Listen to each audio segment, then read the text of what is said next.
Assalamualaikum warahmatullahi wabarakatuh. Masih bersama saya Cak Korib dalam podcast apa saja. Bincang apa saja yang penting bermanfaat bagi kita. Teman-teman sekalian, masih bicara seputar 10 potensi dugaan pelanggaran pemilu, pelanggaran pidana pemilu maksud saya, di masa kampanye. Di mana sebelumnya sudah saya jelaskan yang pertama, kedua, dan ketiga. Nah, sekarang adalah yang keempat, yaitu kampanye pemilu di luar jadwal. Setiap orang yang melakukan kampanye di luar jadwal yang telah ditentukan oleh KPU, KPU Provinsi, KPU Kabupaten Kota, nah itu ada sanksinya, teman-teman sekalian. Seperti apa sanksinya? Sebagaimana disebut di dalam pasal 492 Undang-Undang 7 2017 tentang pemilu, yaitu berbunyi setiap orang yang dengan sengaja melakukan kampanye di luar jadwal yang telah ditetapkan oleh KPU, KPU Provinsi, KPU Kabupaten Kota, untuk setiap peserta pemilu sebagaimana dimaksud dalam pasal 276 ayat 2 dipidana dengan pidana kurungan paling lama 1 tahun dan denda paling banyak 12 juta. Nah, ini menyebut pasal lain, teman-teman. Ketentuan pasal lain yaitu pasal 276 ayat 2.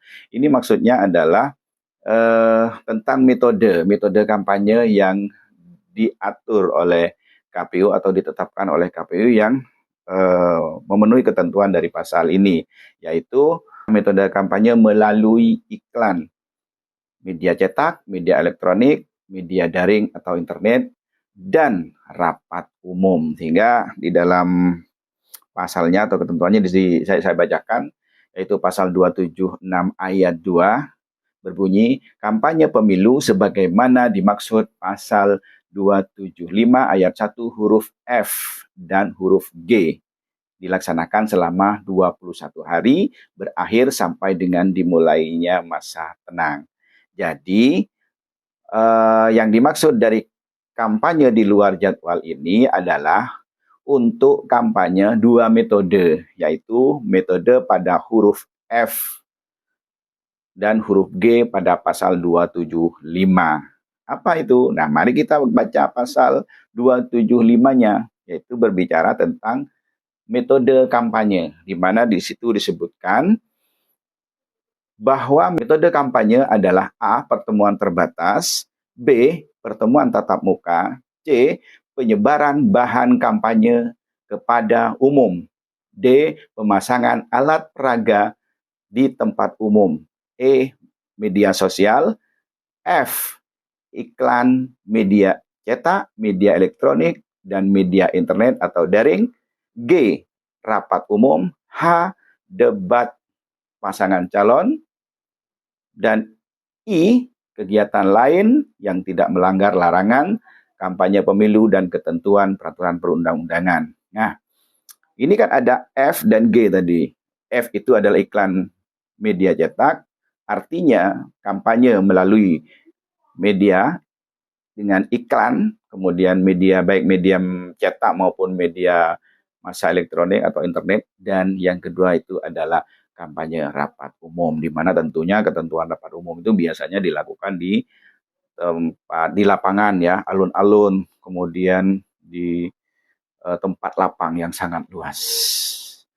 Teman-teman, jadi kesimpulannya adalah pada larangan kampanye di luar jadwal ini, yaitu setiap orang dilarang melakukan kampanye untuk kampanye melalui iklan, media cetak, elektronik, dan daring, serta rapat umum yang telah ditentukan atau ditetapkan jadwalnya oleh KPU, KPU Provinsi, dan KPU Kabupaten.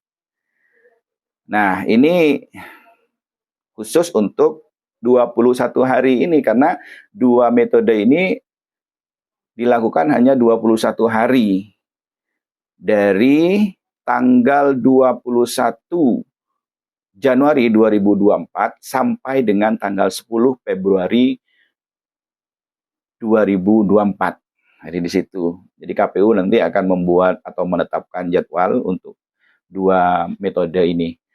Nah, apabila ada yang melanggar, yang melakukan kampanye di luar jadwal yang telah ditentukan tersebut, maka ketentuan sanksinya ada pada 492 Undang-Undang 7 2017 tentang pemilu yang sanksinya adalah dipidana dengan kurungan paling lama 1 tahun dan denda paling banyak 12 juta rupiah. Teman-teman, itu yang bisa saya sampaikan saat ini dan tunggu informasi selanjutnya yaitu tentang masih seputar 10 pidana atau tindak pidana pemilu di masa kampanye.